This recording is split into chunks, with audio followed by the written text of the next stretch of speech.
जी।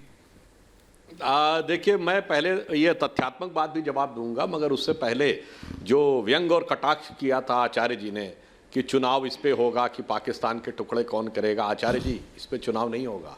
चुनाव इस पे होगा कि कौन भारत तेरे टुकड़े होंगे इंशाअल्लाह वालों के साथ खड़ा रहेगा, कौन एक भारत श्रेष्ठ भारत के साथ खड़ा रहेगा।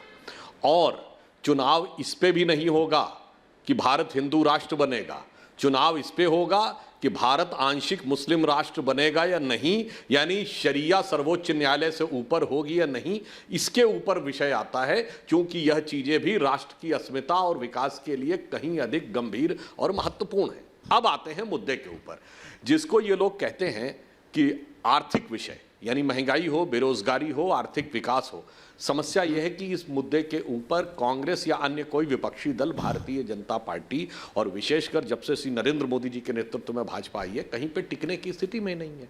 अभी हमारे मित्र संजय जी बोले 45 साल की सबसे बड़ी बेरोजगारी, हम 2023 में बैठे हैं, 45 साल 1978 से होते हैं। 1970 और 80 के दशक में भारत का मजाक उड़ता था, 2% ग्रोथ रेट, क्या कहा जाता था, this is a Hindu growth rate.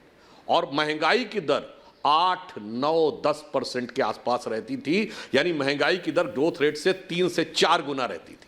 91 में सोना गिरवी रख दिया गया था, 2-2 बार रुपए का डिवैल्यूएशन हुआ था, फॉरेन एक्सचेंज रिजर्व 1 बिलियन से नीचे आ गया था, प्रचंड बेरोजगारी थी, मगर वो आज से ज्यादा बुरी स्थिति थी। आज स्थिति यह है कि विश्व के G7 या G20 दोनों में से कोई भी देश, और आचार्य जी ऐसे किसी देश का नाम बता दें जहां से जाके राहुल गांधी जी ने भारत की अर्थव्यवस्था के बारे में ज्ञान दिया हो और वहां आज की डेट में महंगाई की दर भारत से कम हो या विकास की दर भारत से अधिक हो। G7 और G20 दोनों कंट्रीज में भारत की विकास की दर सबसे बेहतर है, IMF के अनुसार 6.7%, और महंगाई की दर इस समय सबसे कम है, और यह उम्मीद है कि जो 5.4 पे है वो अगले साल 5% के ऊपर आ जाएगी। अब जहां तक यह बात कह रहे हैं, हाँ, यह हम मानते हैं बिल्कुल कि जो हम अपेक्षा कर रहे थे उसके मुकाबले ज्यादा है। दुनिया भर में महंगाई और बेरोजगारी का दौर है, पूरी अर्थव्यवस्थाएं नीचे जा रही हैं। इंग्लैंड, जिसको हम पीछे छोड़ के अर्थव्यवस्था में आगे बढ़े, पता वहां ग्रोथ रेट कितनी, 1.7।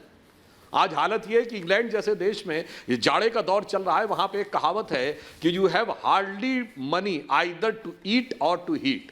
मतलब जाड़े के समय में बिजली का बिल चुकाने के पैसे हो ताकि घर में गर्मी रख सको, या खाना खाने के पैसे हो। उस हालात में मैं पाकिस्तान और श्रीलंका की बात नहीं कर रहा हूं जहां तबाही का मंजर है। और अब वहां से मैं कहता हूं, अभी हिंडनबर्ग रिपोर्ट की बात की जनाब, आपने तो हंगर इंडेक्स की भी बात की थी जिसमें पाकिस्तान हमसे नीचे था, हमें पाकिस्तान से नीचे गिरा हुआ दिखाया गया था, वहां जहां खाने के लाले पड़े। अरे कितने गिरी हुई मानसिकता से वो रिपोर्ट बनाई गई होगी जहां भारत को पाकिस्तान से नीचे गिरा हुआ दिखाया गया, और कितनी हुई गिरी मानसिकता वो थी जो लोग इस बात को मुद्दा बनाकर करने का प्रयास कर रहे थे। और फिर मेरे मन में ऐश्वर्य जी एक यक्ष प्रश्न उठता है, ये हिंडनबर्ग हो, अल जजीरा हो, या न्यूयॉर्क टाइम्स, जहां के लिए केजरीवाल जी ने कहा था कितना मुश्किल होता है वहां खबर छपवाना, वहां मुंह से निकल गया था, या वॉशिंगटन पोस्ट हो, इनमें से कोई भी एक ये विदेश का पत्र समूह बताएं जिसने विगत 8 वर्ष तो छोड़िए, विगत 10-12 वर्षों में भी कभी भारत के पक्ष में कुछ लिखा हो।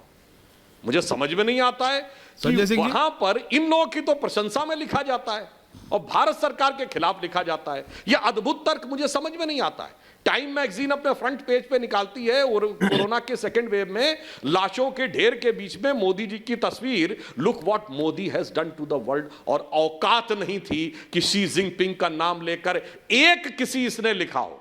ये जिन जिन संस्थानों के नाम बता रहे हैं, न्यूयॉर्क टाइम्स, वॉशिंगटन पोस्ट, अल जजीरा, हिंडनबर्ग, बताइएगा किसी ने कभी कोरोना के लिए चाइना को जिम्मेदार माना हो या भारत के किसी पक्ष में कोई भी एक चीज लिखी हो। इसीलिए मन में संदेह उत्पन्न होता है, ये कैसी जवाबी कव्वाली है कि उधर से एक ताली बजती, इधर से दूसरी ताली बजती है, और फिर दोनों लोग ताली बजाकर कहने लगते, मोदी जी को गाली देने लगते हैं। मेरे ख्याल से देश की प्रबुद्ध जनता इसे भली भांति समझती है।